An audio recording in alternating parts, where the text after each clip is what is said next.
ఓం మహాగణాధిపతయే నమః. ఓం గురుభ్యో నమః. ఓం శ్రీమాత్రే నమః. పరమేశ్వర స్వరూపమైనటువంటి జ్యోతిష వాస్తు మరియు ఇతర అనేకమైనటువంటి శాస్త్రములను మనకు అందించినటువంటి మహర్షులకి నమస్కారం. హయగ్రీవ హయగ్రీవ హయగ్రీవేతి యో వదేత్తస్య నిస్సరతే వాణి జహ్నుకన్యా ప్రవాహవత్ అరుణాం కరుణాతరంగితాక్షీం ధృతపాశాంకుశపుష్పబాణచాపాం అనిమాదిభిరావృతాం మయూకైః అహమిత్యేవ విభావయే భవానీం. శ్రీమాత్రే నమః. ప్రేక్షకులకి ఆ లలితాంబిక అమ్మవారి యొక్క అనుగ్రహం పరిపూర్ణంగా కలగాలని మనస్ఫూర్తి కోరుకుంటూ మనం ఈరోజు చెప్పుకోబోయే టాపిక్ ఏమిటి అంటే, ముఖ్యంగా రాహుగ్రహం. రాహు సర్పగ్రహంగా చెప్తూ ఉంటారు, రాహుకేతువులు ఇద్దరిని కూడా. అందులో ముఖ్యంగా ఈరోజు మనం చెప్పుకునే దాంట్లో రాహువు ప్రతి లగ్నానికి, అదేవిధంగా లగ్నం తెలియని వారి రాశి వారికి ఎక్కడెక్కడ ఉంటాయి, ఎటువంటి ఫలితాలు ఉంటాయి, అందులోని మంచి ఫలితాలు ఎలాంటివి ఉంటాయి, ఇబ్బందికరమైన ఫలితాలు వచ్చినప్పుడు ఎటువంటి పరిహార మార్గం చేసుకోవాలి అనేటువంటి విషయాన్ని ఇప్పుడు మనం తెలుసుకుందాం. అయితే ఈ విషయాలు చెప్తుంది నేనైనప్పటికీ కూడా చెప్పేసిన సాక్షాత్ లలిత అమ్మవారిగా భావిస్తూ ఒక్కొక్క లగ్నము గురించి మనం తెలుసుకుందాం. ఇక్కడ రాహువు కేతువు ఛాయాగ్రహాలుగా చెప్పబడింది శాస్త్రంలో. అయితే ఈ ఛాయాగ్రహాలు ముఖ్యంగా జన్మజాతకంలో ఎక్కడైనా స్థితి పొందాయి అంటే మనం ఫస్ట్ ఆఫ్ ఆల్ మనం అర్థం చేసుకోవాలి అంటే, మీ లగ్నం నుంచి శుభత్వంగా ఉండేటువంటి ప్లేస్లో మిత్రక్షేత్రంలో ఉందా, శత్రుక్షేత్రంలో ఉందా అనేది ఫస్ట్ చూసుకోండి. అంతేగాని రాహు ఎక్కడుంటే అక్కడ ఖచ్చితంగా పాప ఫలితాలు ఇవ్వాలని రూల్ లేదు, కేతు ఎక్కడుంటే అక్కడ పాప ఫలితాలు ఇవ్వాలని రూల్ లేదు. ఇందులో మరొక విషయం ఏంటంటే, చాలామందికి కాలసర్పదోషం అన్నది ఎక్కువగా చూసుకుంటూ ఉంటారు. ఒకటే గుర్తుపెట్టుకోండి, కాలసర్పదోషం అనేటువంటిది కాలానికి సంబంధించింది. అంటే ఈ దేశంలో ఈ ప్రాంతంలో ఇలాంటివి జరుగుతాయని చెప్పడానికి మాత్రం దేశకాల సంబంధించిన వాటిని, ఆ దేశానికి ఏ లగ్నం అవుతుంది, ఏ రాశి అవుతుందో చూసుకొని ఈ దేశంలో ఇక్కడ సునామీలు వస్తాయనో, లేకపోతే భూకంపాలు వస్తాయనో, కరువు కాటకాలు ఉంటాయనో, గొడవలు జరుగుతాయనో ఇట్లాంటివి చెప్పడానికి చెప్పారు. కానీ జన్మజాతకానికి కాలసర్పదోషం అప్లై చేయమని ఎక్కడ చెప్పలేదు. సర్పదోషాన్ని మాత్రం అప్లై చేయమని చెప్పారు. అది పర్టికులర్గా మీకు మేష, వృశ్చిక, అదేవిధంగా కర్కాటక, సింహ ఈ రాసుల్లో ఉన్నప్పుడు ఎక్కువగా సర్పదోషం ఎక్కువగా పనిచేస్తూ ఉంటుంది. అది ముఖ్యంగా గుర్తుపెట్టుకోండి. ఎవరికైనా సర్పదోషం ఉంది, ఇప్పుడు మనం ఇప్పటివరకు కొన్ని లగ్నాల గురించి చెప్పుకుంటూ వచ్చాం. ఈ లగ్నం వాళ్ళకైతే ఇది, ఈ ప్లేస్లో ఉంటే ఇది అని. కానీ లగ్నము, నక్షత్రము, రాశి ఏమీ తెలియదు.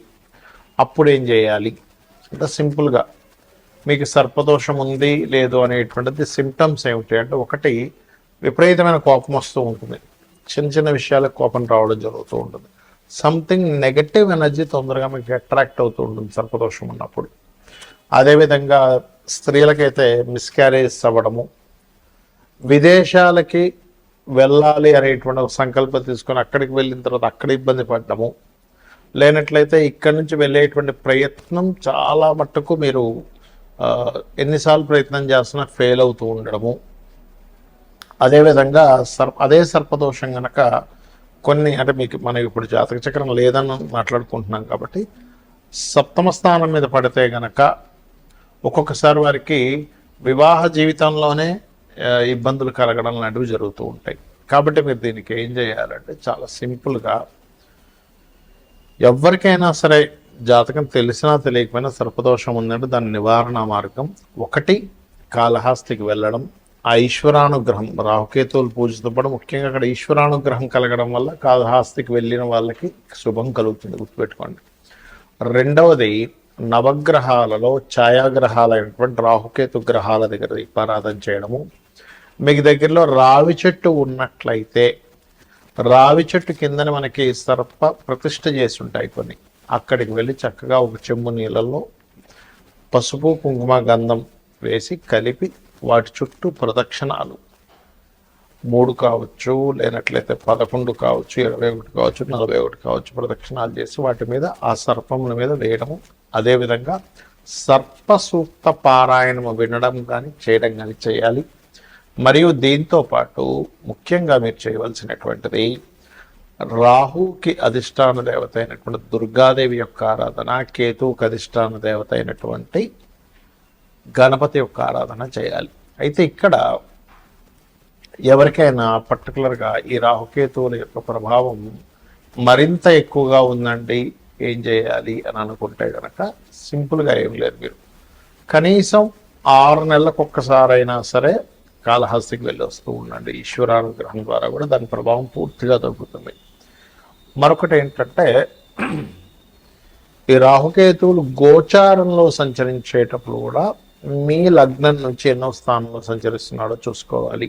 అందులో ప్రధానంగా ధనస్థానంలోకి వచ్చినప్పుడు కొంచెం ఫైనాన్స్ విషయంలో జాగ్రత్తగా ఉండడము, 3వ స్థానంలోకి వచ్చినప్పుడు అగ్రిమెంట్స్ విషయంలో జాగ్రత్తగా ఉండడము, 4వ స్థానంలోకి వచ్చినప్పుడు పర్టికులర్గా మీరు ఏదైతే ప్రాపర్టీస్ కొనుగోలు చేసేటువంటి విషయాల్లోని ఇట్లాగా ఒక్కొక్క స్థానాన్ని బట్టి ఆ పర్టికులర్ ఇయర్లో, ఎందుకంటే 1.5 year ఉంటాడు కాబట్టి ఆ పర్టికులర్ ఇయర్లో గోచారంలో వచ్చేటువంటి రాహుకేతువుల యొక్క ప్రభావాన్ని చూసుకోవాలి. అంటే కేతు కనుక అలా వచ్చినప్పుడు ఒకరికి రాహు కనుక వచ్చాడు 4th house, 2nd house, అలాంటప్పుడు అక్కడ అది కొంచెం ఆ యొక్క విషయాల్లో ఆశను పెంచడము ఇట్లాంటివి ఇస్తూ ఉంటుంది. బట్ ఏదేమైనప్పటికీ కూడా మీ పర్సనల్ చార్ట్లో ఉండేటువంటి కాంబినేషన్స్ని, గోచారంలో ఉండేటువంటి గ్రహాలని మిళితం చేసుకొని చూసుకోవాలి. ఇక ఈ యొక్క రెమెడీ చేసుకుంటూ గోశాలకు వెళ్ళి ఏదైనా చేయాలి అనుకుంటే గోవులకి బెల్లంతో కూడినటువంటి 4 ఉండల్లా తయారు చేసి గోవు తినిపించండి, మరియు గ్రాసము తినిపించండి. రాహుకేతువుల దోషం అనేటువంటి పూర్తిగా తగ్గుతుంది. కర్కాటక లగ్నము, కర్కాటక రాశి, ముఖ్యంగా మీకు లగ్నంలో కనుక రాహు ఉన్నట్లయితే ఎప్పుడైనా గుర్తుపెట్టుకోండి, జలగండ ఇస్తుంది. కాస్త జల ప్రదేశాలు వెళ్ళినప్పుడు పర్టికులర్గా జాగ్రత్తగా ఉండాలి. లేదా కొంతమందికి ఇల్యూజన్ని పెంచుతుంది, లేనటువంటి విషయాన్ని ఏదో ఉందేమో, ఏదో అవుతుందేమో తెలియని ఒక చిన్న భయాలు ఇస్తూ ఉంటుంది. కాకపోతే ఇక్కడ లగ్నాధిపతి కనుక స్ట్రాంగ్గా ఉన్నట్లయితే ఈ యొక్క దోషం పోతుంది. ఇక ధనస్థానంలో మీకు రాహు ఉన్నాడు. ఇక్కడ కొంతవరకు గవర్నమెంట్, తండ్రి తరపు వారితో తెలియని డిస్టర్బెన్స్ ఇస్తూ, ఆ రవి కనుక బాగుంటే ఇదే రాహు విదేశాల్లో గవర్నమెంట్ జాబ్స్ కూడా చేసే యోగాన్ని ఇస్తుంది. ఇక 3వ స్థానంలో రాహు ఉన్నాడు. మీకు ఉదాహరణకి ఇక్కడ మాత్రం ట్రేడింగ్ రిలేటెడ్, అంటే అలానే షేర్ మార్కెట్ ట్రేడింగ్ అని కాదు, ఎనీథింగ్ మార్కెట్లో విషయాలు, మార్కెటింగ్ చేసే ఇట్లాంటి విషయాలు అద్భుతమైనటువంటి యోగం. 4వ స్థానంలో రాహు పర్టికులర్గా వివాహం తర్వాత మీకు గృహయోగాన్ని, లగ్జరీ యోగం ఇస్తుంది. అదేవిధంగా విదేశాలకు వెళ్ళి చదువుకునేటువంటి యోగం, అందులో ముఖ్యంగా ఫ్యాషన్ రంగాల్లో మంచి విద్యా యోగాన్ని ఇస్తుంది. 5వ రాహు మాత్రం మీకు కాస్త ఈ సంతానం సంబంధించినటువంటి విషయంలో కాస్త జాగ్రత్తగా ఉండాలి. అదేవిధంగా ఫ్రెండ్స్తో ఆన్లైన్లో కొత్త ఫ్రెండ్స్ ఏర్పడుతుంది, ఆ ఫ్రెండ్షిప్స్ వల్ల ఇబ్బంది వస్తుంది, ఫ్రెండ్స్ వల్ల ప్రమాదం వస్తుంది. 6వ స్థానంలో రాహు ఏంటి అని చెప్పి చూసుకున్నట్లయితే పర్టికులర్గా ఈ 6లో ఉండేటువంటి రాహు ఇది కొంచెం కోర్టు కేసు వ్యవహారాల మీద గెలుపునిస్తుంది. కాకపోతే 7వ రాహు మాత్రం వివాహ సంబంధించిన విషయంలో సంబంధాల దగ్గర దాకా వచ్చి వెనక్కి వెళ్ళడం అనేటువంటి జరుగుతూ ఉంటుంది. కాస్త వీళ్ళకు కూడా కొంచెం ఇంట్యూషన్గా ఉండడం కొంత వీళ్ళు 7వ రాహు ఉన్నప్పుడు జరుగుతూ ఉంటుంది. అష్టమంలో ఉండే రాహు మాత్రం పర్టికులర్గా జల ప్రదేశాలు వెళ్ళినప్పుడు జాగ్రత్తగా ఉండాలి. భాగ్యంలో మీకు గనక రాహు జరుగుతున్నప్పుడు, అంటే మీకు రాహు ఉన్నట్లయితే పర్టికులర్గా ఇది కొంతవరకు చేసేటువంటి పూజాది విధానాల్లో తెలియకుండా ఎక్కడో తప్పిదం చేయడం వల్ల ఇబ్బంది పడుతూ ఉంటారు. కాబట్టి పితృదేవతలను ఎక్కువగా ఆశ్రయించాలి. దశమంలో ఉండేటువంటి రాహు కర్కాటక లగ్నానికి ఉద్యోగ సంబంధించిన విషయంలో అక్కడ ఉండేటువంటి కొలీగ్స్తోనే కొంత గొడవలు, లేనట్లయితే బాస్తో తెలియని, ఇక్కడ పర్టికులర్గా కర్కాటకం వారికి రవి కూడా పాడైనట్లయితే బాస్తో కూడా తెలియని మిస్అండర్స్టాండింగ్స్ జరుగుతూ ఉంటాయి. లాభరాహు వ్యాపారాల్లో, అందులో ముఖ్యంగా ఫైనాన్షియల్ రిలేటెడ్ సంబంధించిన మరియు ఏదైనా సరే చూడండి, ఒక్కోసారి మనకి కాంబినేషన్స్ ఈ అందానికి సంబంధించిన ఫ్యాషన్ రిలేటెడ్ సంబంధించిన వాటిలో కలిసి రావడం. 12లో ఉండేటువంటి రాహు ఇక్కడ కాకుండా విదేశాలకు వెళ్ళి అక్కడ వ్యాపారంలో సక్సెస్ అయ్యేటువంటి యోగాన్ని ఇస్తుంది. కాకపోతే ఇందులో పర్టికులర్గా మీ పర్సనల్ చార్ట్లో ఆ రాహు ఉండేటువంటి స్థానాన్ని, అది ఉండేటువంటి బలాన్ని బట్టి కూడా లెక్క కట్టుకోవాలి. ఇక మీరు చేయవలసిన దేవతారాధన సుబ్రహ్మణ్యేశ్వర స్వామి ఆరాధన చేయండి, అన్ని విధాలా బాగుంటుంది.